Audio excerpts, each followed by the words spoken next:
Selamat petang, keluarga Dhamma TV, Cahaya Kehidupan hadir lagi di ruang keluarga Anda.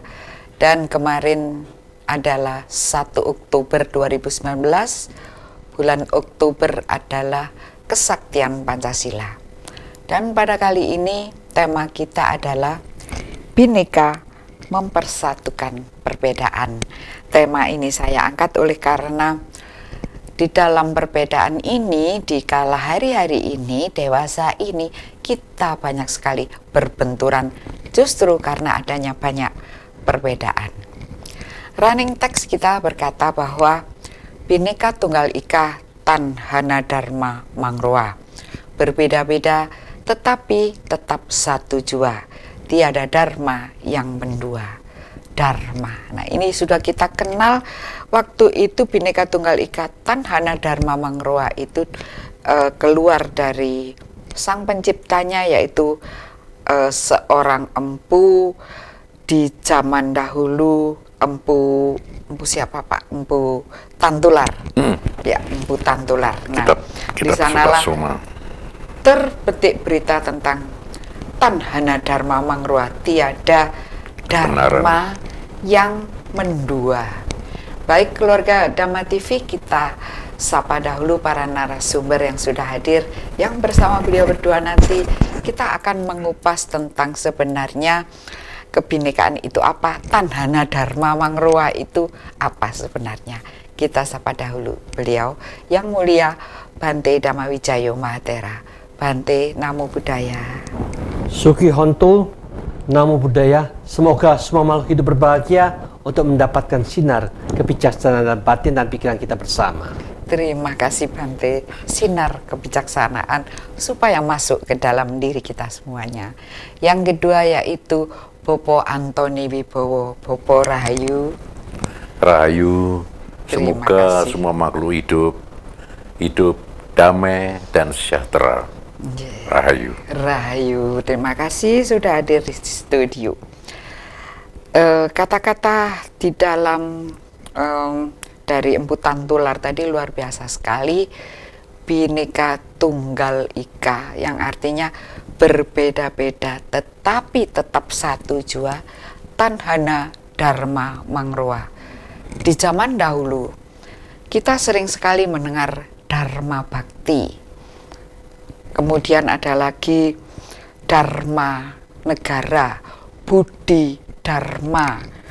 Banyak sekali kata-kata Dharma, bahkan orang yang bernama Dharma, Dharmo, banyak sekali. Tapi apa sebenarnya Dharma itu? Kita sudah kehilangan makna dari Dharma karena sudah tidak tahu artinya. Nah, di sini ada seorang biku yang memang belajar bahasa Pali. Kita tanya, Dharma, Dharmo, Dhamma itu apa Bante? Mohon diterangkan. Dharma itu bisa dibagi menjadi yang makrokosmos dan mikrokosmos. Makrokosmos itu alam semesta, inilah yang di luar di kita katakan sebagai makrokosmos. Mereka punya hukumnya masing-masing sesuai dengan kewajaran itu. Tetapi dhamma yang lebih penting itu kita mengerti akan mikrokosmos, bagaimana kita memahami cara gerakan aktivitas kita sehari-hari itu melalui mata, telinga, hidung, mulut, tubuh, dan pikiran kita supaya selaras, supaya harmonis, supaya kita pandai menggunakan keenam indera ini, bisa menimbulkan satu kedamaian dan kebahagiaan di dalam situasi apapun juga. Di sanalah yang dikatakan belajar teknik-teknik seperti ini, kita tidak bisa dibohongin oleh siapapun juga. Kita akan sangat yakin bahwa kebenaran ini, bila mana kita mampu mengolah keenam indera dengan tepat dan benar, kita pasti mendapatkan jaminan hidup saat ini lebih damai dan lebih bahagia. Itulah kenyataannya. Jadi Dharma artinya Bante? Hukum kebenaran yang universal. Siapapun juga yang memahami yang di luar, dia bisa memanfaatkan ilmunya itu untuk, misalkan saat ini sedang panas, bagaimana membuat hujan, ternyata pemerintah sudah bisa membuat hujan buatan. Demikian juga nanti kalau seandainya hujan begitu banyak, terjadi banjir sini, banjir sana, kalau para pejabat itu pandai untuk mengatur pengairan, mereka bisa menyediakan untuk penampungan air yang besar menjadi dam, sehingga otomatis Indonesia tidak pernah kekurangan air. Tetapi itu memang membutuhkan kepandaian bahwa dari menteri-menteri yang mengolah, bagaimana mengolah pengairan itu, bagaimana mengolah penampungan air. Jadi otomatis itu membutuhkan kemampuan mereka untuk menciptakan, bukan percaya bahwa biarkanlah Tuhan yang menentukan nanti. Kalau kita bicara seperti itu, akhirnya nggak pintar-pintar pejabatnya. Terima kasih Yang Mulia Bante. Jadi Dharma adalah hukum kebenaran secara universal, hukum kebenaran yang meliputi jagat raya, dan juga hukum kebenaran yang meliputi mikrokosmos. Kadang saya tahu Bante kalau tentang jagat raya ini, saya tahu. Saya ini seorang astronom juga astrolog. Wah, tukang meramal bintang ini. Saya tahu Bante. Tapi membenarkan hati saya ini Bante, membenarkan diri saya ini sulitnya setengah mati Bante, karena tidak paham tentang ajaran dharma, ajaran kebenaran. Jadi kalau zaman dahulu itu kita sering mendengar, dharma baktimu apa terhadap negara? Budi dharmamu apa? Perlukah orang itu mempunyai budi dharma? Ya, sekarang tidak ada lagi pertanyaan itu. Dulu banyak sekali orang namanya Pak Darmo, ya. Darmo banyak sekali, karena mereka ingin, aku ingin benar, aku ingin baik. Dan nama-nama itu sekarang berapa di Kota Malang orang yang bernama Dharma? Paling Bante Dharma Wijayo saja di Malang. Ya, mohon Bapak Antoni, kenapa dulu Budi Dharma seperti Dharma Bakti itu waktu itu dikerjakan bagaimana, atau pengertiannya bagaimana tempo dulu itu? Iya. Saya ingin mengatakan, ketika kita memang merasa perlu atau ingin mengetahui makna dari kata dharma, dhamma adalah kebenaran, hukum kebenaran ilahi, ya. Jadi pengertian ilahi di sini adalah memang universal, yang paling tinggi, paling utama, paling luhur.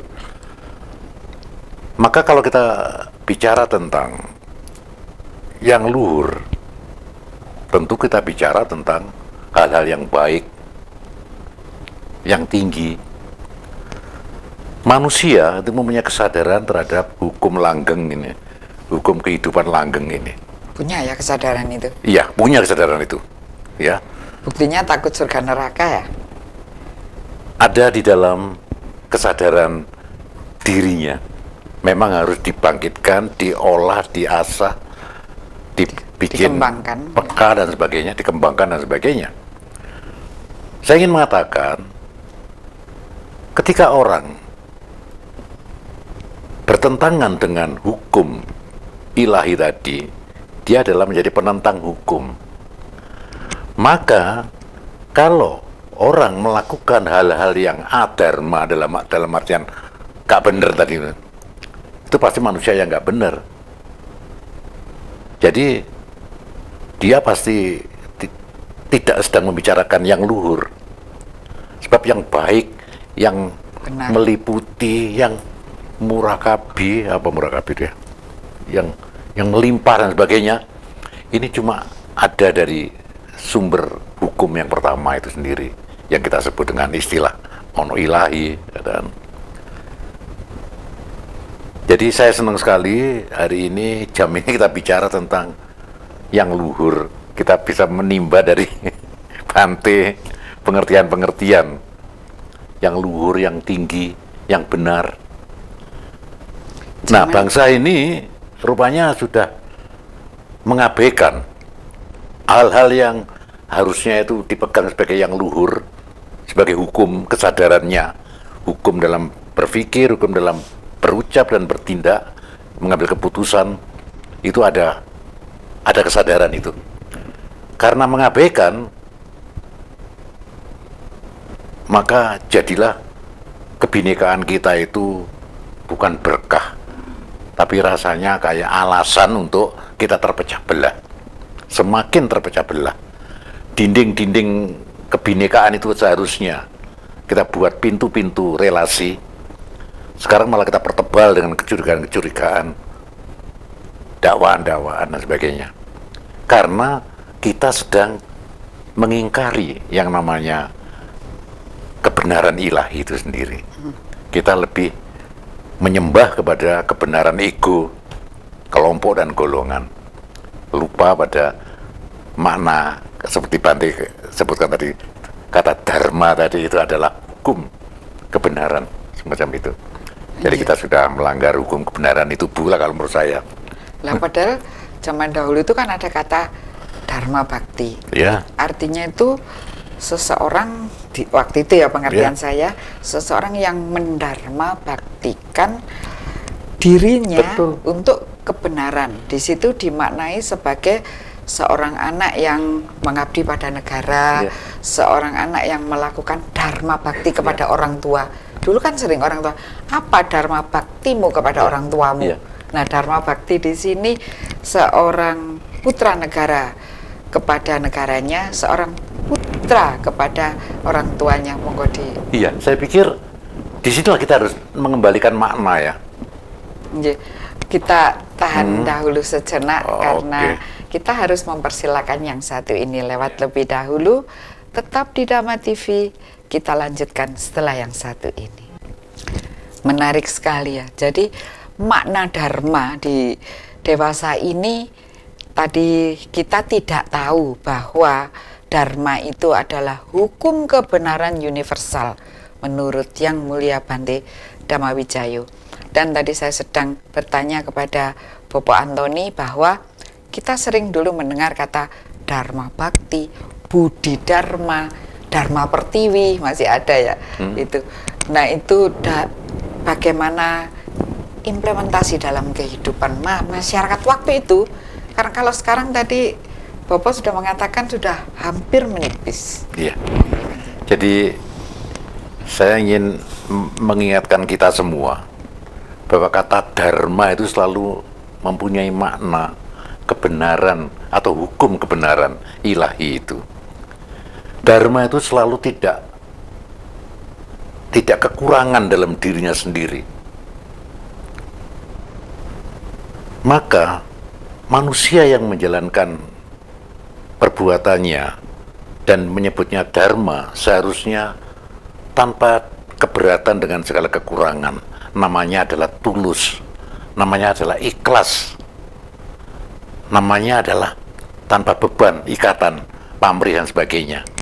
Maka ketika kata ini diterapkan pada kata dharma bakti kepada negara, kepada negeri, kepada bangsa, itu adalah menunjuk kepada suatu kesadaran menjalankan kewajiban hukum sebagai anak bangsa ini untuk memberikan dirinya, mendedikasikan dirinya secara tulus, secara sesuai dengan hukum dharma tadi itu, makna kata dharma.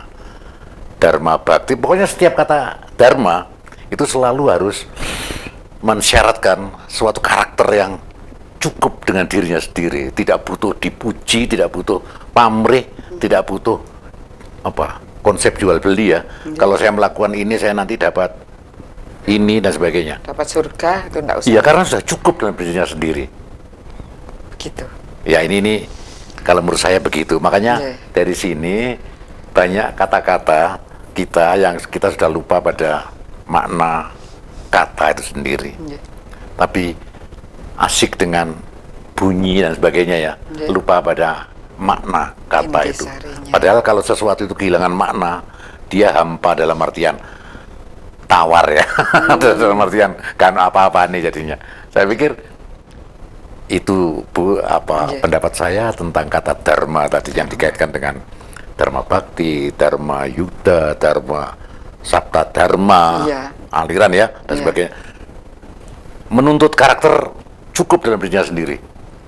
Tidak butuh bayaran, tidak pamrih surgawi atau neraka.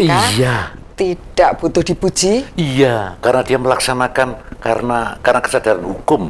Terpanggil. Iya, ya melaksanakan apa dengan sendirinya dia melaksanakan itu loh. Kesadaran. Iya, kesadarannya, aware tadi itu ya.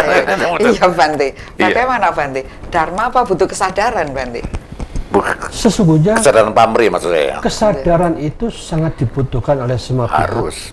Karena dharma itu istilahnya kebenaran yang ada di luar itu bagaimana dan kebenaran yang ada dalam pikiran kita itu bagaimana, ini harus serasi untuk kita pahami. Ternyata sama kondisinya. Di luar itu selalu bergerak yang tidak menentu, yang kita katakan anicca, berubah terus tidak menentu. Ketidakmenentuan ini juga terjadi dalam pikiran kita. Pikiran ini juga tidak menentu, terus bergejolak aktif yang luar biasa, sehingga yang di luar ini karena dia tidak menentu bergerak terus, ternyata itu juga dikatakan dia memiliki sifat-sifat yang dikatakan terbakar, dia menderita juga yang di luar. Ternyata pikiran kita juga terlalu aktifnya pikiran ini, kita juga nggak tenang. Jadi kita juga menderita.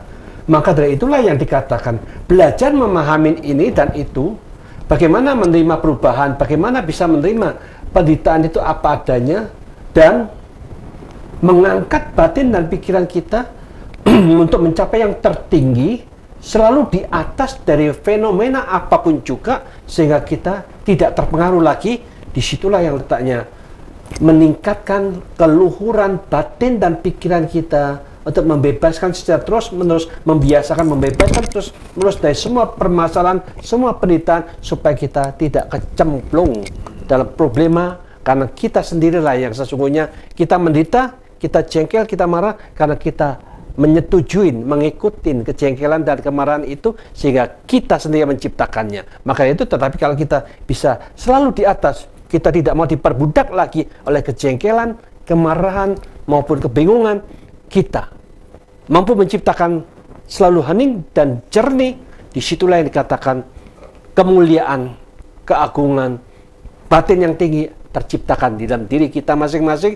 Dengan memahami sistem seperti ini, itulah yang namanya dharma yang terbaik harus kita bangkitkan di dalam diri kita masing-masing.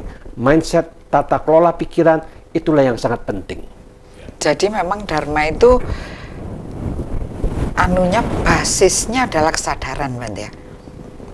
Memang bisa dikatakan seperti itu, tetapi kan Sang Buddha itu begitu pandainya, begitu jelinya membahas secara total, sehingga dibahas secara detail semuanya. Tetapi intinya sesungguhnya cuma cukup sadar saja. Karena di dalam kesadaran yang sempurna ini harus jujur, di situ tidak ada memori, di situ tidak ada permainan pikiran kita. Tetapi sekarang ini kita ini sudah dibodohin oleh banyak orang, agamaku ini, agamaku ini. Jadi kita seolah-olah punya agama itu punya nama. Ketika kesadaran murni, di situ tidak ada nama. Termasuk ketika Tuhan yang Maha Suci, kalau masih ada nama, egonya akan tonjol, keegoisan muncul, itu yang menyebabkan perang terus. Tetapi kalau kita katakan Tuhan itu Maha Suci, tidak ada nama di situ, maka dari itu terserahlah kamu mau kasih nama apa. Apakah kamu mau kasih nama Brahma, silakan. Alat kesadaran Allah, silakan. Yehova, silakan. Sakarepmu lah.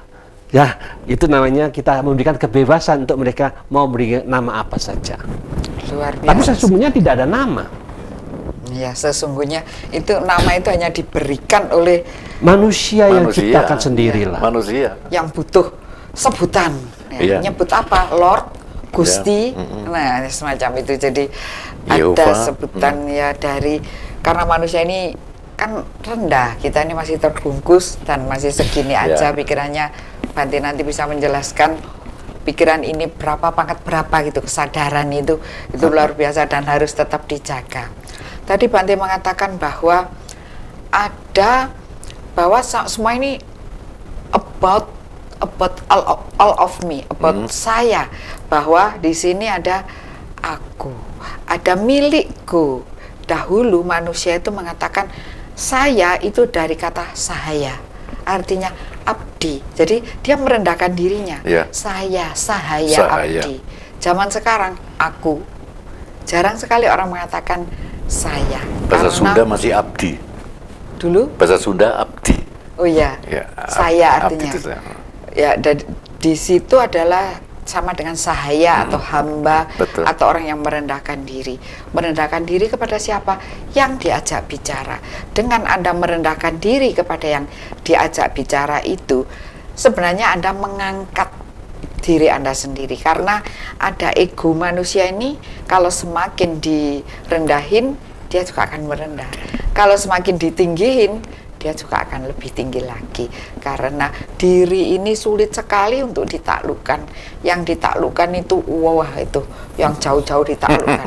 Tapi wah, diriku harus menang. Nah, di sini Bhante mengatakan kesadaran harus tetap dijaga. Tan Dharma Mangruo. Dan pada waktu zaman Empu Tantular itu, sebenarnya negara Indonesia atau Jawa khususnya itu Kediri, ada dua agama ya. Kediri, Siwa. zaman Kediri. Zaman Kediri, Siwa dan Buddha. Ya. Nah, itu sebenarnya kisahnya bagaimana itu tentang kisah Siwa dan Buddha di dalam Tanhana Dharma Mangruo itu? Oh, ini adalah suatu keputusan cerdas ketika dua kekuatan sosial budaya dalam wujud agama ini di kerajaan Kediri ini sudah semakin tidak membawa ketentraman ya, damai ya, karena masing-masing menonjolkan ini. Nah, disinilah mulai muncul kata-kata cerdas ini, kata-kata sakti ini. Pada hakikatnya, jadi artinya itu pada hakikatnya, mangka jinatwa, siwa tatwa tunggal, bahwa hakikat Buddha dan hakikat Siwa adalah tunggal. Hakikat ya, jadi bukan apa simbol-simbolnya ya, bukan upacaranya, bukan kata-katanya, bukan ritualnya, tapi hakikatnya. Bhante tadi menyebut, saya senang apa yang maha tinggi, Bang. Bhante menyebut yang maha tinggi, bukan nama. Iya, bukan nama. Bukan nama-nama yang sempit ya.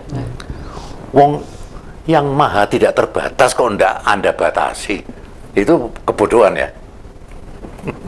Allah itu maha tidak terbatas kok Anda batasi. Hakikatnya adalah wujud dari Dharma. Entah Siwa, entah Buddha. Bhante tadi mengatakan itu tadi hukum sendiri.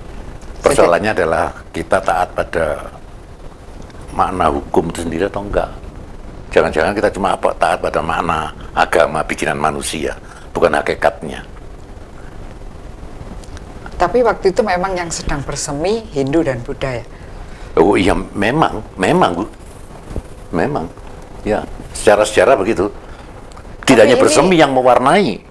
Apakah itu waktu itu diucapkan oleh Prabu Kediri sendiri yang mengatakan itu, sehingga kemudian ditulis oleh Empu Tantular, kan biasanya begitu. Wah, seorang pujangga itu menulis kata raja, dan raja pun beragama, dua agama waktu itu.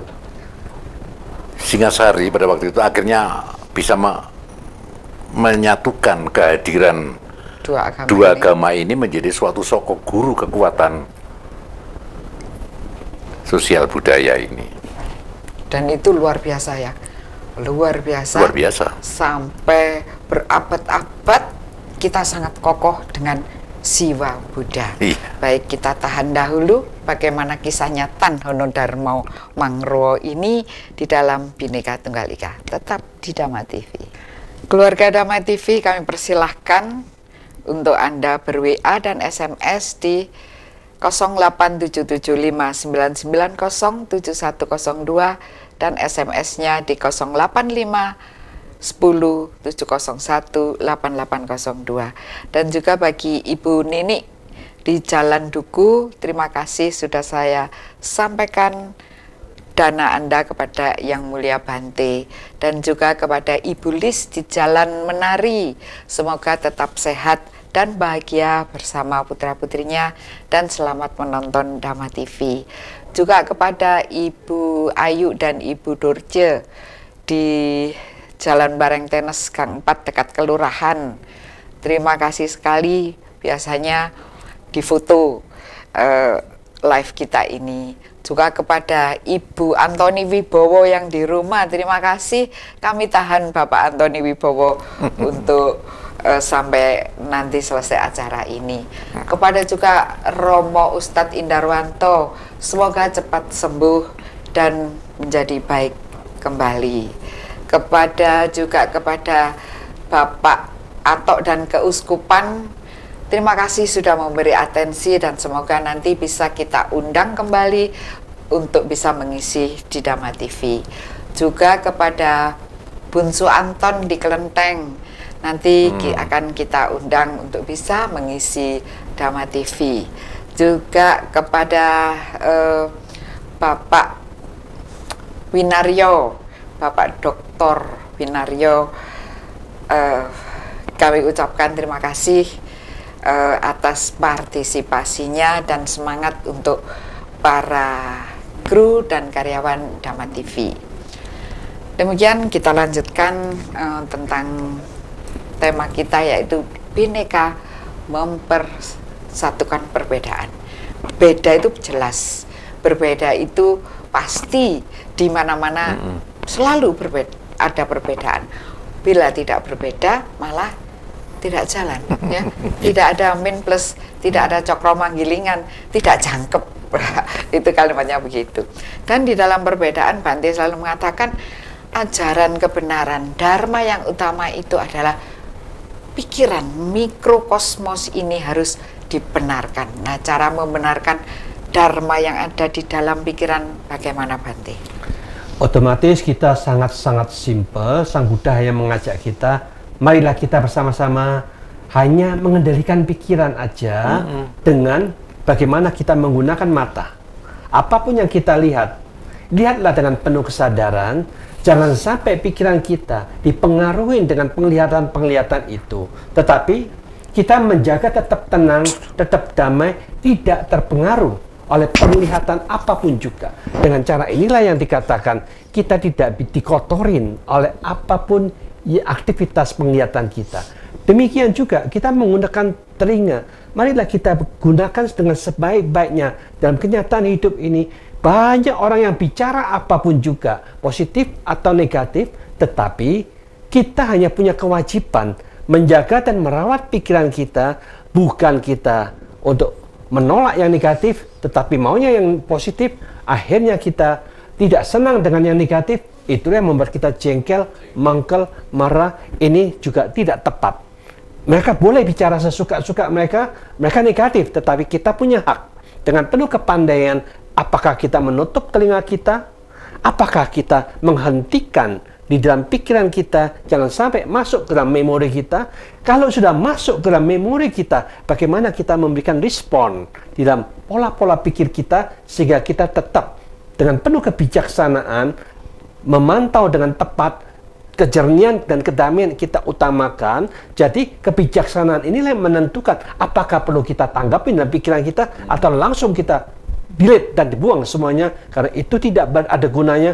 Dengan cara cepat seperti ini, disitulah yang dikatakan kesadaran kita mengolah pikiran dengan kecerdasan, kecerdikan, kebijaksanaan. Disitulah yang dikatakan kita sudah mengolah abhidhamma, dhamma yang tinggi kita kelola dalam pikiran kita masing-masing. Jadi ini memang bukan sembarangan ajaran, tetapi nyata ada di dalam diri kita, tetapi belum kita kelola secara pribadi, sehingga kita maklum kita masih diliputin oleh kebencian, kejengkelan, kemarahan, karena kita masih belum pandai mengolah pikiran kita secara pribadi.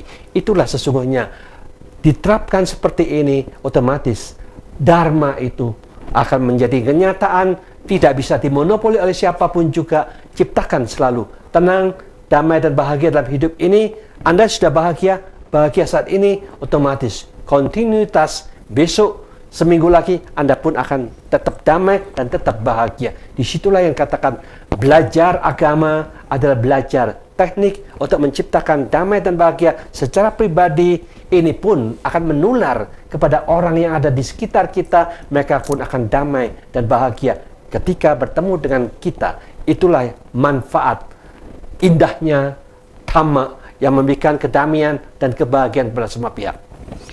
Sedikit satu aja Bante. Abhidhamma artinya apa? Lah ya itu tadi, Abhi itu tinggi, Dhamma itu kan kebenaran.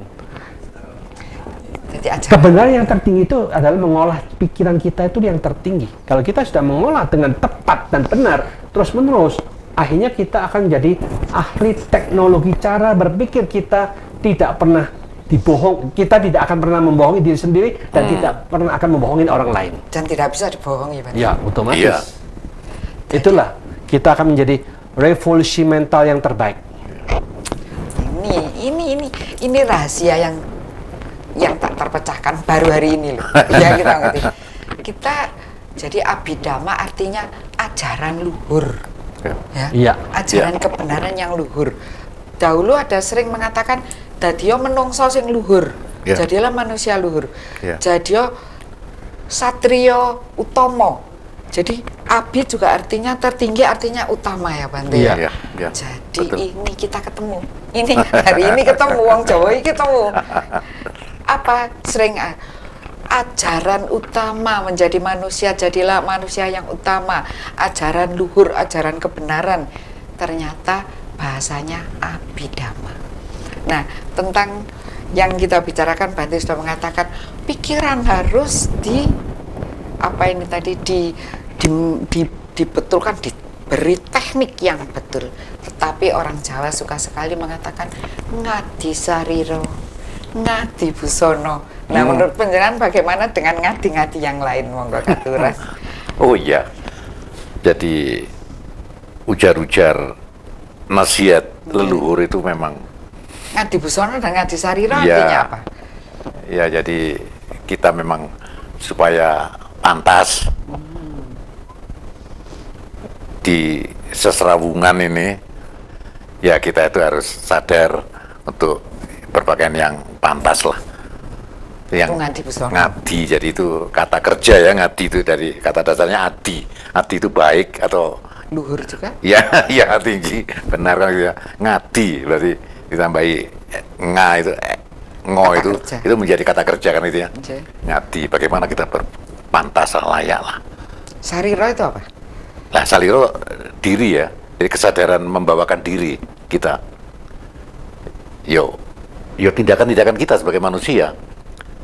Saliro itu yang nampak ya, yang nampak ini. Perilaku yang nampak dan sebagainya. Sing pantes, sing patut kan itu ya.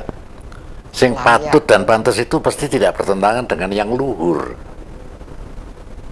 Tadi kita sudah ngomong yang luhur itu artinya tinggi tuh. Luhur itu arti kata lainnya tinggi. Jadi ajaran luhur itu ajaran yang tinggi, yang utama kan itu ya, ajaran luhur. Tapi karena berkenaan dengan ajaran, namanya bukan, tidak dipakai kata tinggi tapi kata luhur, bukan kata tinggi. Nanti pengertiannya di atas ini. Luhur itu bukan di atas dalam artian itu. Baik. Satu yang kita sering lupa sebagai anak bangsa yang mengaku paling taat beragama ini ya, KTP kita ini semua ada kolom agamanya. Tapi kita lupa membuat hidup kita layak, berkenan di hadapan Tuhan ya, dan di hadapan sesama. Alam semesta? Di hadapan, iya tentunya dengan alam semesta. Semuanya yang kelihatan maupun tidak kelihatan. Jadi di mana kesadaran itu? Kita memakai istilah sukma ya. Jadi bukan saliro fisik ini sendiri. Jadi pada kesadaran yang mungkin tidak nampak tapi wujud di dalam ungkapan ya, ungkapan hidup, bukan nampak dalam simbol-simbol busono dan saliro yang ganteng dan lain sebagainya. Enggak, tapi pada perwujudan sikap hidup sehari-hari itu memang tidak bertentangan dengan hukum luhur ini sendiri. Kira-kira di dalam Jawa apakah itu disebut manungso itu ya? Kalau manusa itu apa Bante? Manusa apa Bante? Itu kita di dalam manusia itu disebut mana usa. Jadi kita ini sesungguhnya kata-kata asalnya manusia itu adalah mana sama usa. Mana itu batin kita, usa itu tinggi. Jadi batin kita itu harus diciptakan sedemikian rupa bagaimana meningkatkan kualitas batin kita terus menerus makin yang tertinggi yang bisa kita ciptakan, kita kembangkan manusia. Jadi dengan demikian ini kita ini sesungguhnya tiap-tiap manusia ini memiliki potensi untuk mengembangkan diri untuk mencapai yang lebih tinggi. Jadi dengan demikian ini itu menunjukkan bahwa mereka percaya bahwa surga itu bukan satu. Karena menurut versi Sang Buddha itu yang punya pencerahan yang agung, beliau bebas dari alam semesta ini sehingga bisa melihat ternyata di alam-alam bahagia itu ada 26 tingkatan. Maka dari itu kita sekarang di dalam dunia ini kita sudah bisa melihat kualitas batin kita itu sudah di tingkatan mana. Apakah kita diliputin oleh kebencian, berarti kita yang paling rendah. Apakah batin kita diliputi oleh keserakahan yang kuat, berarti kita di alam-alam setan kelaparan sehingga dapat apapun masih kurang puas, ingin dapat terus. Jadi dia lapar di dunia ini sehingga ingin memperkaya terus, tetapi dengan cara yang salah. Dengan demikian juga begitu, terkadang dia masa bodoh seolah-olah hidup seperti binatang. Itulah nanti kita teruskan untuk menjelaskan selanjutnya. Ya. Wah, ini ketemu sudah ya. Berarti ada Ngadi Busono, Ngadi Saluro, berarti Ngadi Manungso ini. Iya. Yang sukses. Mana usaha tadi itu. Manungso ya ketemu di Bante ini tadi kata-katanya manusia. Nah, itu. Tetap di Dhamma TV perbincangan kita sangat menarik, semuanya sudah ketemu. Tetap di Dhamma TV, kita lanjutkan setelah yang satu ini. Baik, menarik sekali pembicaraan kita kali ini. Ternyata manusia itu ada artinya. Tadi saya sudah kepada Bapak Antoni, ada Ngadi Busono, artinya aduh busana ini harus bagus, harus layak supaya di bebrayan, di pergaulan kita ini berpakaian baik dan pantas loh ya, tidak mahal dan tidak menutup bagian tubuh dengan sempurna. Kemudian Ngadi Sariro artinya perilaku. Tingkah laku ketika kita berbicara. Kepada siapa kita berbicara? Kepada Bante dan kepada Bapak Antoni akan harus bersikap lain. Saya terbiasa duduk di bawah kepada Bante mendengarkan ceritanya, tapi saya biasa duduk sejajar dengan Bapak Antoni, kita guyon. Tapi apakah saya tidak menghormati beliau? Saya sangat menghormati beliau. Saya sangat menghormati Ibu Antoni karena saya menghormati diri saya sendiri. Kan begitu. Dengan demikian menghormati diri Ketika sendiri. saya duduk di bawah, saya menghormati Bante. Kenapa? Karena saya juga menghormati diri saya sendiri. Tapi kalau saya berani berdiri di depan Bante dengan kepala kering, saya sudah menghormati.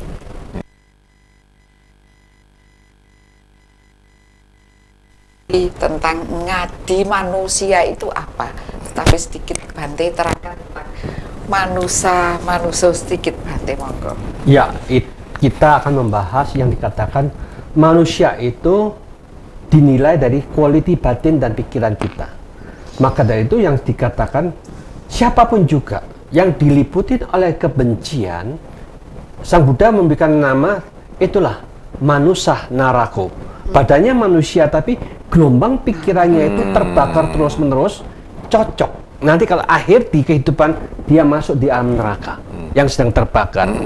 Demikian juga kalau kita pikiran kita itu diliputi oleh keserakahan, selalu lapar, selalu itu namanya kita ini manusia peto.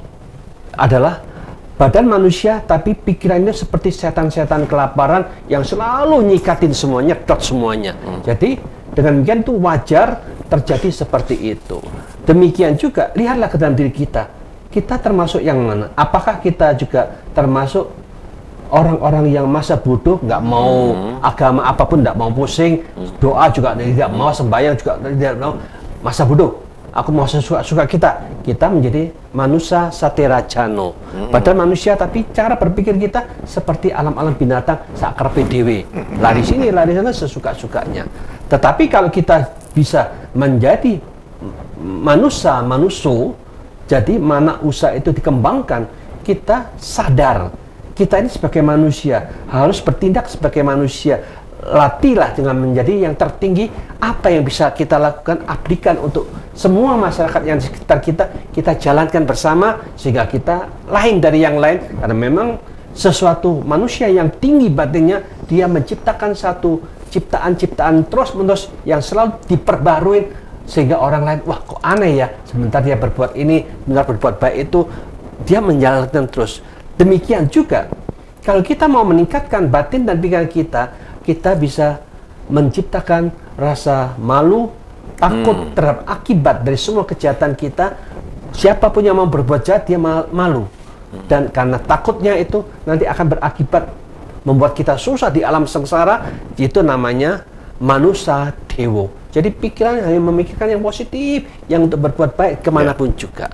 Jadi kalau kita bisa meningkatkan lebih bagus lagi, dikatakan bagaimana kita menenangkan gejolak-gejolak pikiran supaya kita lebih tenang, lebih damai. Itu kalau kita sudah tenang dan damai, disitulah yang dikatakan Sang Buddha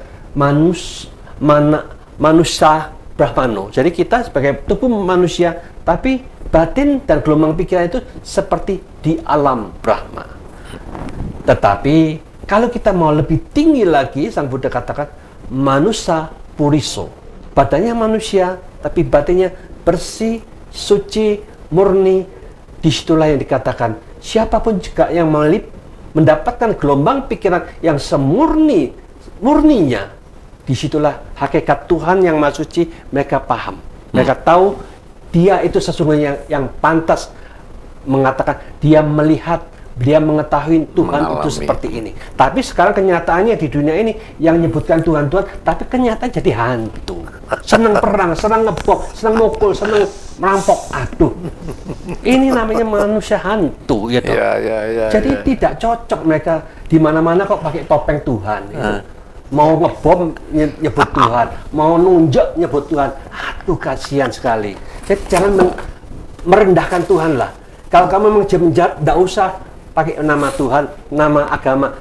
Katakan bahwa Anda adalah penjahat, aku mafia. Itu lebih jantan daripada kita mengkamuflase, membujuki diri sendiri dan membujuki orang yang lain seolah-olah Anda bagus, tapi topengnya bagus, tapi dalamnya busuk. Itu kasihan, merusak agama itu sendiri.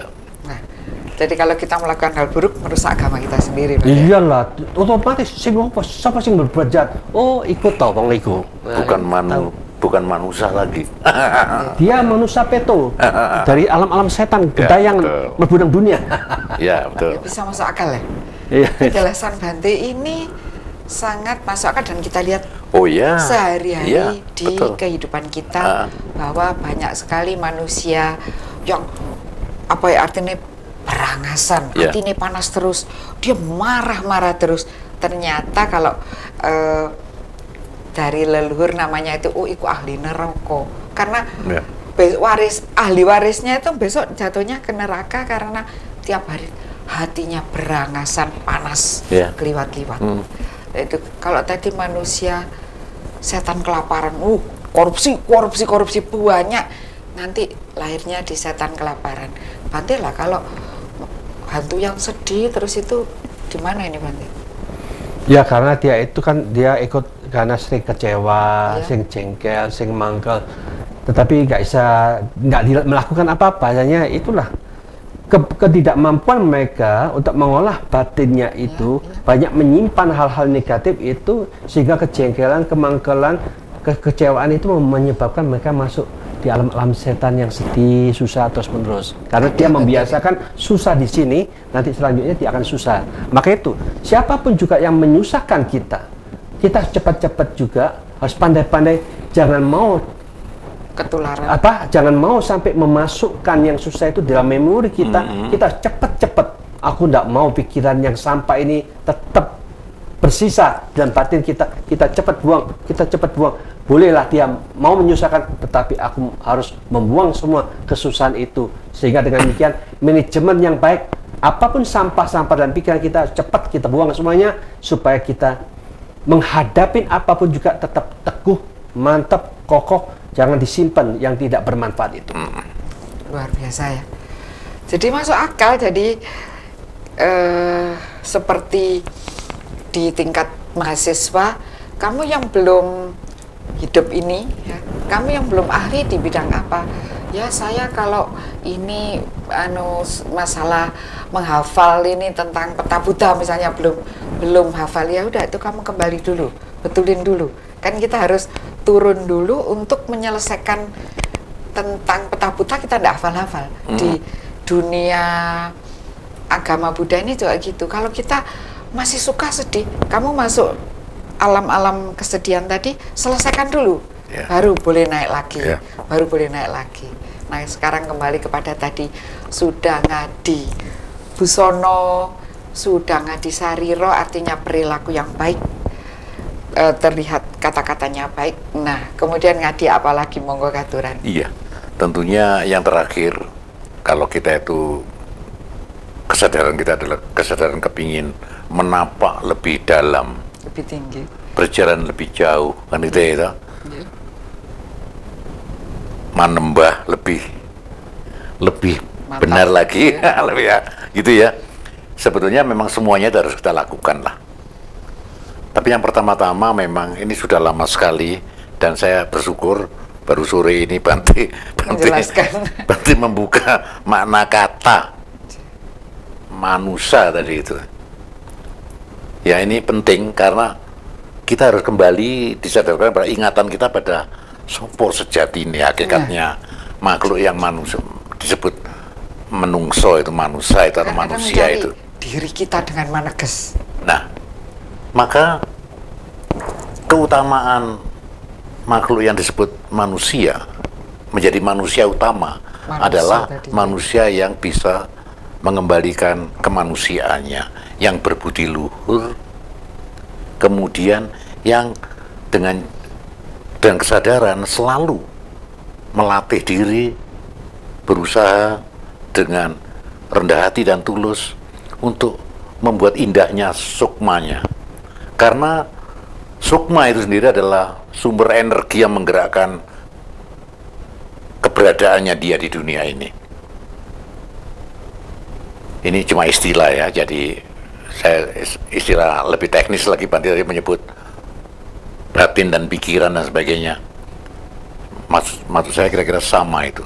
Ketika kita mengolah kesadaran batin dan pikiran kita menjadi energi yang positif, maka seluruh ungkapan gerak nyata kita, pikiran, ucapan, tindakan, sebagainya, maka akan menjadi indah, akan menjadi adi, akan menjadi indah. Maka keindahan itu muncul dari dalam, inner beauty namanya ya, inner beauty. Jadi walaupun busana kita itu sederhana, baju lurik, baju lurik, gantung kepuh misalnya, itu. Tapi kalau itu memang digerakkan bukan untuk topeng, untuk pamer, tapi memang kesadaran sepatutnya saya manusia yang mempunyai kesadaran apa itu sosial dan sebagainya, maka dia tidak menghalangi pakaian yang cuma lurik tadi, munculnya keindahan, munculnya kecantikan, munculnya kebagusan, bagusnya hati itu, Gusti itu. Gusti katanya wong Jawa kan seneng otak adik. Terus ketemu Gusti itu, bagusnya hati. Jadi Gustimu itu ada ketika hatimu itu bagus. Hatimu itu manusia tadi itu. Kesadaranmu, pikiranmu, batinmu bagus. Saya pikir ketemu saja ya, orang Jawa itu menerima, terbuka menerima segala kebenaran dari mana saja, entah Siwa, entah Buddha, seperti zaman itu ya, kebenarannya yang diterima dengan tulus, dengan syukur, akhirnya membuat kehidupan ini menjadi betul-betul indah, harmonis, betul-betul adi, betul-betul indah ya, pantas dan sebagainya. Nah sekarang ini mari kita kembalikan lagi kesadaran makna kita sebagai manusia yang kebetulan capnya adalah Indonesia, kebetulan capnya adalah mempunyai Pancasila, Bhinneka Tunggal Ika, undang-undang, mari kita menjadi manusia yang taat pada hukum kebenaran, sistem kebenaran. Seperti tadi mengatakan sistem berpikir dan sebagainya. Mari kita kembali pada sistem yang benar supaya kita menjadi manusia yang layak disebut manusia benar. Saya kira itu, Bu. Ya, Bante. Untuk Bhinneka Tunggal Ika Tanhana Dharma Mangruo artinya bineka, perbedaan-perbedaan ini tetap menjadi satu juga sekalipun berbeda. Tidak ada dharma, ajaran kebenaran yang mendua.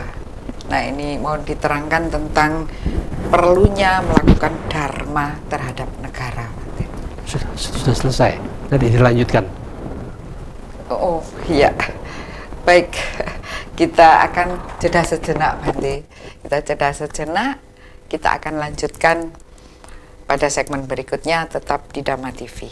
Luar biasa, terima kasih bagi keluarga Dhamma TV, seluruh pemirsa Dhamma TV di seluruh dunia, karena kita juga sudah streaming dan live streaming, dan kita bisa menikmatinya sekalipun Anda sekarang berada di Amerika, di Inggris, ataupun di Belanda, sudah bisa menikmati siaran Dhamma TV live streaming ataupun di YouTube. Begitu diketik dhammatv.com sudah keluar semua. Silahkan dicoba. Anda akan mendapatkan banyak perkembangan batin.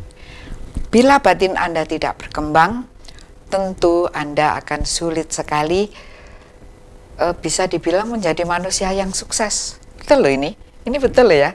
Jadi karena sukses itu, kalau misalnya Anda seorang yang ingin kaya, kalau misalnya Anda ingin memperbaiki kehidupan, yang parah itu adalah sudah miskin, tidak tahu tata krama, bahkan menjadi manusia yang jahat. Ini sungguh rendah sekali. Sudah miskin, tidak tata krama, dan menjadi manusia yang jahat. Ini sungguh-sungguh manusia yang memprihatinkan. Terjatuh kemanusiaannya. Jatuh, karena tadi Bante mengatakan setiap manusia itu mempunyai bakat ya, bakat menjadi manusia yang baik.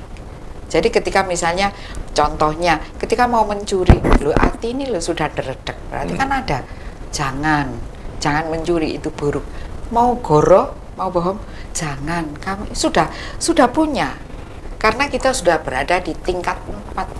Berarti menceritakan menjadi manuso, yang artinya mana itu batin dan pikiran, usaha tadi kebaikan tinggi jadi mulia. Jadi batin dan pikirannya sudah tinggi, sudah di tingkat itu, tetapi hati-hati itu bisa turun rendah, degradasi ya. Kalau sepak bola rendah, jelek sekali loh, tidak punya supporter loh, tidak punya uang, jadi manusia itu juga bisa degradasi. Betul. Sudah miskin, tidak punya tata krama, melakukan kejahatan, tindak bejat. Lah ini, waduh, ini sangat rendah sekali. Dan saya kira yang begini-begini di tahun 60-an tidak ada loh ya. Banyak orang miskin, tapi mereka mempunyai budi luhur yang baik sekali. Sekarang 3 ini ada. Sungguh sangat menyedihkan hal itu. Saya kepada Yang Mulia Bante dulu, bagaimanakah kita bisa menjadi manusia yang manuso untuk dharma bakti kepada negara, apa yang dilakukan Bante? Ya, otomatis kita harus memahami bahwa setiap orang itu dibentuk oleh kebiasaan secara pribadi kita masing-masing. Alangkah indahnya mulai sekarang, marilah kita biasakan tiap pagi dan malam kita bersama-sama berdoa, baca parita, karena setiap kita doa itu, di sana akan timbul motivasi yang kita ucapkan. Kita ucapkan Sang Buddha yang Maha Suci, yang Maha Sempurna, yang telah mencapai pencerahan agung atas usaha beliau sendiri. Itulah yang aku hormatin, supaya aku juga mendapatkan pencerahan dan batin dan pikiranku. Kedua, kita menghargai bahwa apapun yang diajarkan oleh Sang Buddha itu sudah benar, tepat, membawa kedamaian dan kebahagiaan yang ada di dalam diri kita masing-masing. Marilah kita ciptakan kedamaian dan kebahagiaan dalam diri kita masing-masing ini sebagai wujud kebenaran yang sudah kita jalankan. Siapapun juga yang menjalankan cara-cara Sang Buddha itu dengan tepat dan benar, mereka akan menjadi siswa Sang Buddha karena kita sudah mampu menghentikan semua kejahatan, suka untuk berbuat baik, menenangkan pikiran dan mensucikan batin kita, dijalankan dengan sungguh-sungguh. Salah satunya berarti kita sudah mengikuti teknik yang diharapkan oleh Sang Buddha, maka dengan demikian Anda pun akan menjadi siswa Sang Buddha. Kalau semua orang menjadi orang yang baik, orang yang benar, cara berpikirnya tepat, otomatis disinilah yang dikatakan kita sudah mampu menata kelola diri kita masing-masing, manajemen yang tepat dalam kehidupan ini, seni kehidupan terus sudah kita jalankan, berarti kita sudah tahu the way, cara untuk mendapatkan kebahagiaan itu. Semuanya masyarakat sudah bahagia, otomatis kejahatan akan berkurang. Marilah kita saat itu juga, apa yang bisa Anda lakukan untuk membantu keluarga Anda? Dalam keluarga itu Anda bekerja untuk membantu mensejahterakan keluarga kita. Ketika kita ada kelebihan, marilah kita membantu kanan, kiri, muka, belakang kita. Bagaimana, apa yang bisa kita bantu kepada mereka-mereka. Kita masing-masing melakukan hal yang sangat-sangat positif ini.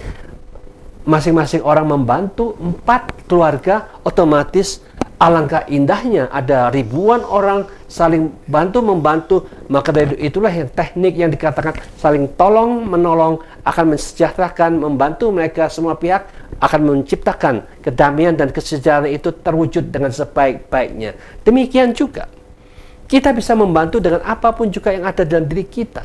Maka jangan pelit kita. Setiap 3 bulan atau 4 bulan sekali, ayolah kita berdonor darah. Datang ke PMI, menyumbangkan darah kita, karena kita tahu darah itu sangat penting membantu nyawa orang. Siapapun juga kita mengharapkan mereka bebas dari penderitaan, bebas dari masalah, bebas dari bahaya, sehingga darah kita sangat bermanfaat untuk mereka. Demikian juga kita siap lakukan apa yang terbaik, karena negara dimanapun juga membutuhkan dana. Dana ini akan bisa didapat karena kita manusia yang bekerja, kita ada kelebihan, kita membayar pajak itu untuk mendukung pemerintah supaya pemerintah itu menerima dana, sehingga apapun juga dana yang berlebihan ini akan mensejahterakan rakyat lagi. Dengan menjalankan seperti ini, semua para pejabat juga merasa mereka juga bertanggung jawab, mereka juga memikirkan dengan energi yang mereka baru masuk sebagai MPR, DPR. Marilah mereka bekerja dengan sungguh-sungguh untuk meningkatkan kualitas masyarakat kita, negara kita, bagaimana semuanya lebih maju dan lebih berkembang, bukan lagi menjadi manusia peto, hanya mau menarik kekayaan, mau memperkaya diri sendiri. Kalau seperti ini, lebih baik Anda lepas saja dari jabatan, Anda bekerjalah dengan jujur, sehingga dengan demikian otomatis Anda tidak akan masuk ke alam setan nantinya. Kalau kita ingin mensejahterakan, memajukan bangsa, karena Anda tahu bahwa tugas sebagai pejabat itu sangat-sangat dihargai oleh masyarakat kita, tetapi kalau Anda menyalahgunakan, itu sangat disayangkan. Maka hati-hatilah, siapapun juga menjalankan sesuai dengan hukum kebenaran ini, mengabdikan semua ilmunya, tenaganya, pikirannya untuk memajukan kota masing-masing. Disitulah yang dikatakan semua serentak bergerak bersama-sama merevolusi kesalahan-kesalahan yang dulu tidak pernah dilakukan, direvolusi menjadi sesuatu yang lebih terbarukan setiap saat, sehingga kita yakin tidak lama lagi sejahtera, damai dan bahagia yang untuk negara kita akan terwujud bila mana itu dilakukan oleh semuanya. Ya, betul sekali Yang Mulia Bante. Nah, sekarang saya kepada Bapak Antoni, kalau menurut panjenengan apa yang bisa dilakukan seorang anak bangsa yang ingin berdharma bakti di dalam keadaan sekarang ini ya. Dalam keadaan sekarang ini pun kita bisa kan berdharma bakti untuk negara dengan catatan dharma tadi yang tanpa pamrih, dan sebagainya. Mau dijelaskan lagi tentang Dharma yang tanpa pamrih. Saya kira yang dikatakan Bante tadi itu betul-betul tuntutan nyata kita sebagai makhluk, bukan hanya individual tapi makhluk sosial ya. Jadi kita mempunyai tanggung jawab bersama untuk kebahagiaan bersama, untuk kemartabatan bersama dan sebagainya. Maka semangat kesadaran berbagi tadi itu menjadi kata kunci supaya kesejahteraan ini menjadi nyata, ya, tidak timpang karena banyak hati yang peduli pada sekitarnya. Saya pikir itu suatu hal yang konkret yang harus dilakukan, tidak usah muluk-muluk seperti itu saja. Ada lagi, yaitu bagaimana kita melakukan itu semua itu betul-betul dengan kesadaran kita itu memang makhluk yang mempunyai kesadaran batin yang tinggi sehingga tidak terdegradasi menjadi makhluk yang wujudnya saja menungso tapi perilakunya bukan, misalnya itu. Perilakunya raksasa yang serakah misalnya. Ya, raksasa itu perwujudan serakah ya. Iya, itu simbol umum ya. Raksasa serba besar, serba kan gitu ya. Jadi saya pikir itu. Kemudian mari kita bersama-sama bagaimana kita memahami batin yang tinggi itu bagaimana. Maka datanglah kepada guru-guru spiritual yang memang nyata dan teruji karakternya, ketaatannya kepada yang namanya hukum kebenaran tadi itu, dharma tadi itu. Sebab kalau ada orang kepingin belajar dharma bakti sing berkenan, tapi kepada sosok tokoh yang tidak menjalankan dharma, itu ya sia-sia, merugi. Wong Malang ngomong podo karo goro. Kalau Wong Malang ngomongnya gitu. Berarti datanglah, bersilaturahmilah, perkenalkan diri kita. Carilah ilmunya. Iya kan gitu ya. Ngangsu, ngangsu. Dengan rendah hati kita ngangsu. Mohon pemerintah. Nah, sikap-sikap semacam ini apakah masih ada di kita? Sikap-sikap kesadaran untuk ngangsu warih ya, pengetahuan ya. Ngangsu warih ini ada nggak? Jangan-jangan kita sudah lupa dengan itu ya. Yang ada perilaku instan ya. Habis gak usah berpayah-payah ngangsu gitu. Saya kira ngangsu masih ada ya, tapi sayangnya kawruhnya sudah dikemas radikal. Gitu ya. Menurut saya begitu. Iya ya, jadi di sini ada hal yang harus kita waspadai. Bante tadi sudah berkali-kali memperingatkan kita. Kita tidak bisa sok membentengi diri ya. Kita panca indera kita terbuka ya. Kita di dalam kamar tuh krungu radio, krungu televisi, ya dan sebagainya. Tapi yang paling penting adalah kita bisa mengecap, merasakan, menimbang, memilah dan memilih apa yang masuk ini. Terus kita harus waspada dengan yang keluar. Yang keluar itu bisa saja sikap istilahnya Bante tadi, tak delete itu, tak hapus, itu satu sikap itu. Kesadaran ini. Saya tidak mau bergaul, saya tidak mau dekat-dekat, saya tidak mau dipengaruhi oleh kebodohan misalnya. Kejahatan, keserakahan, kebencian. Iya, orang-orang bebal misalnya ya. Saya lebih baik bergaul dengan orang-orang utama misalnya. Belajar ngangsu. Karena sekarang banyak sekali loh sosok-sosok tidak berwajah yang bebal dengan segala berita-berita di WA dan sebagainya itu.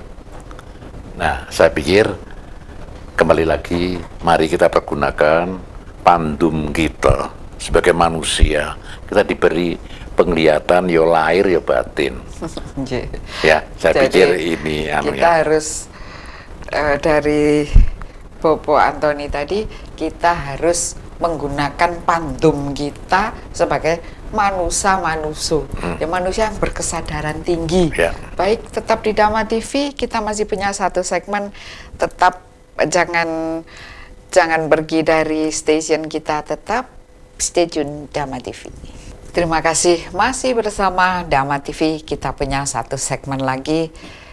Tema kita adalah Bhinneka Tunggal Ika Tanhana Dharma Mangrua, yang artinya adalah berbeda-beda tetapi tetap satu juga, tiada dharma atau ajaran kebenaran yang mendua, di mana kata-kata itu demikian menjadi, kalau bisa dibilang itu kata-kata sakti dari seorang pujangga Empu Tantular, tentunya juga atas dawuh atau semacam dekrit presiden begitu ya, dimana di situ akhirnya Hindu Buddha itu menjadi satu dan melebur menjadi Sokoguru, agama ya, agama dari rakyat dan menjadi kekuatan Sokoguru. Berabad-abad kita memakai dua agama itu sebelum ada kedatangan agama-agama yang lain, tetapi kita tetap kuat. Dengan kedatangan agama lain kita tetap kuat, tetap kuat. Saya pernah membaca bahwa di tahun 500, 600, 700 sekian gitu, seluruh kapal-kapal dari luar negeri itu masuk lewat Selat Malaka belajar agama Buddha di Pulau Jawa. Kita sendiri tidak tahu waktu itu rajanya siapa. Kita hanya mengenal Ratu Sima di tahun 400 ya. Tahun 400 kita mengenal Ratu Sima yang adil itu. Kemudian tahun berikutnya kita tidak tahu sampai di tahun 700 dan 800 itu berdirilah Borobudur. Ya. Setelah itu baru tercatat Singhasari, kemudian Sriwijaya. Sriwijaya ini bahkan menjadi universitas agama Buddha terbesar di seluruh dunia. Dan waktu itu yang mencatat di tahun 473 sesudah Masehi itu justru orang-orang dari Cina yang mencatat, saya mengeluarkan misalnya 10 kapal menuju ke Pulau Jawa belajar agama Buddha. Kita tidak tahu rajanya siapa waktu itu. Berarti kita sudah punya agama itu, dan luar biasa kita, Buddha itu adalah sebuah ajaran, dan saya tahu persis di setiap hati pemirsa pada malam hari ini ada kebudayaan, kesadaran, pengertian bahwa saya ini seorang manusia, saya ini sadar dan saya ingin melakukan dharma, ajaran kebaikan. Kata dharma sudah sangat jauh di dalam kehidupan bermartabat kita. Tadi kalau Bopo Antoni tadi mengatakan ini hanya ngadi sariro, ngadi busono ya, hendaklah kita berpakaian yang sederhana tetapi tidak mengurangi wibawa kita. Saya jadi ingat Presiden Republik Indonesia, bajunya putih melulu tapi tidak mengurangi kewibawaan beliau. Monggo Bapak Antoni, apa yang ingin disampaikan kepada pemirsa pada petang hari ini? Iya, saya setuju bahwa para leluhur kita sebetulnya sudah mempunyai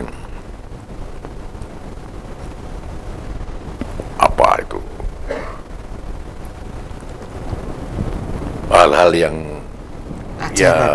bermartabat,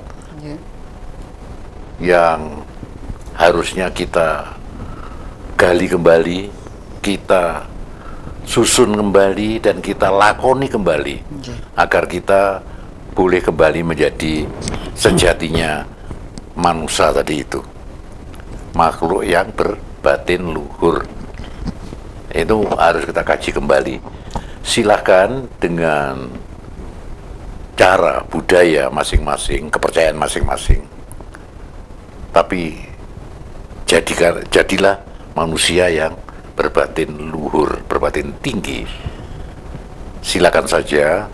Saya pikir saya sangat apresiatif, bahkan terkuatkan, terteguhkan dengan ajaran-ajaran Buddhisme, tidak harus saya menjadi seorang Buddhis. agama Buddha gitu ya. Maksud saya begitu ya. Oh iya. Jadi saya tidak butuh itu ya. Tapi yang saya butuhkan adalah kebenarannya. Ya, kebenarannya itu yang saya anukan. Nah, kebenaran itu membuat saya boleh menjadi orang yang terus ngangsu belajar untuk menjadi lebih baik, belajar lebih baik lagi. Tentunya masih banyak kekurangan. Nah, mari kita ngaji suksmo kita menjadi manusia yang sukmanya itu, kesadaran batinnya itu luhur, tinggi, bermartabat kembali, dan akhirnya bermanfaat. Hanya dengan itu mungkin kita tidak diselewengkan, diserimpung oleh yang namanya tampilan-tampilan simbol, tampilan-tampilan raga dan sebagainya. Kalau menurut panjenengan, misalnya banyak orang ya, banyak rakyat itu melakukan hal bodoh, kebodohan batin tadi yang dikatakan Bante, sehingga dia mau melakukan banyaknya kebencian, banyaknya keserakahan begitu karena kebodohan batin tadi. Itu dilakukan oleh rakyat di satu negara. Apa kira-kira yang terjadi pada negara itu? Saya kira pelaku-pelaku kebodohan dalam hal ini rakyat atau orang kebanyakan itu adalah jelas jadi korban. Kalau menurut saya, korban dari ada pihak yang menyebarkan kebodohan sendiri, pembodohan ya. Artinya apa akibat bagi negara tersebut? Oh, pasti akibatnya pasti akan ya, merobek-robek persatuan, kesatuan, martabat, itu pasti. Maka ketika kita itu mengingkari dharma, hukum ilahi ini, kita sebetulnya sedang mengingkari manusia kita. Berarti kita memang wujudnya saja menungso, tapi perilaku kita apa? Enggak ya, enggak benar ya. Oh gitu kawan. Iya, dijawab sendiri saya kira. Ya itu, ini yang kita sayangkan. Padahal cita-cita para leluhur kita dulu, bahkan cita-cita bangsa ini dengan Pancasila, ketuhanan yang maha esa, peri kemanusiaan, ya, persatuan, kemudian musyawarah ya, dan keadilan sosial. Ini menjadi pengejawantahan dari kesadaran menjadi manusia yang manusia tadi itu. Saya pikir mari kita kembali lagi kepada apa yang menjadi warisan kita, pusaka kita jaga, jangan ditelantarkan kembali, karena begitu kita itu menjadi bagian dari kebodohan, bagian dari kegelapan, maka sebetulnya kita sedang menganjurkan kemanusiaan itu sendiri. Yang selalu menjadi korban adalah manusia itu sendiri, kemanusiaan itu sendiri. Dan itu buahnya pasti bahasa agama ya pasti neraka. Jadi kalau kita sebenarnya sedang mengorbankan, mengingkari manusia, kemanusiaan kita sendiri. Betul. Sila kedua ini tadi. Bopo Antoni juga mengatakan bahwa Pancasila sebenarnya direkap dari keadaan hal-hal tadi itu ya. Nah sekarang Bante, karena ini tadi contoh dari rakyat yang tidak melakukan hal yang baik, semuanya rusak. Sekarang Bante, kalau semua rakyat ini melakukan menjadi manusia, semuanya baik, bergetarlah, garputalah yang baik semuanya Bante. Apa jadinya negara ini? Dan seharusnya untuk mempunyai garputalah yang baik supaya nadanya tinggi, cita-cita bangsa tercapai, apa yang harus dilakukan dan bagaimana penjelasannya Bante? Memang semua ini perlu adanya pengorbanan. Kalau zaman dahulu, mengapa banyak masyarakat yang datang ke Indonesia? Karena pada saat itu banyak pertapa-pertapa orang-orang Indonesia itu sangat serius mereka melakukan pertapaannya. Sampai mereka ada yang ngebleng 1 minggu, 1 bulan dengan sungguh-sungguh meditasi, sehingga mereka sudah menciptakan batinnya itu jadi mana Brahma. Jadi seolah-olah batinnya seperti menyatu di alam Brahma. Dia bersih, dia tenang, dia punya kemampuan yang begitu dahsyat. Sehingga apapun pelajaran-pelajaran ilmu agama dimanapun juga, ternyata itu juga bisa dipelajarin dengan kekuatan batin itu. Mereka menuju ke dimana yang dikatakan surga tingkat kedua, yang menyimpan kitab-kitab suci Tipitaka di situ. Mereka bisa belajar langsung ke sana dengan kesaktian seperti ini. Mereka senang bersuka cita karena belajar secara direct di alam-alam surgawi. Dengan demikian inilah yang dikatakan dia memiliki kemampuan itu, sehingga banyak mereka yang datang, wah hebat, wah hebat, wah hebat. Apalagi juga ada kemampuan mengajak semuanya jalan-jalan untuk melihat suasana di alam-alam surga, mengajarkan dengan teknik yang macam-macam. Disitulah kemampuan yang belum ada saat ini, di saat itu sudah ada, di tempat lain tidak ada yang mengajarkan seperti ini.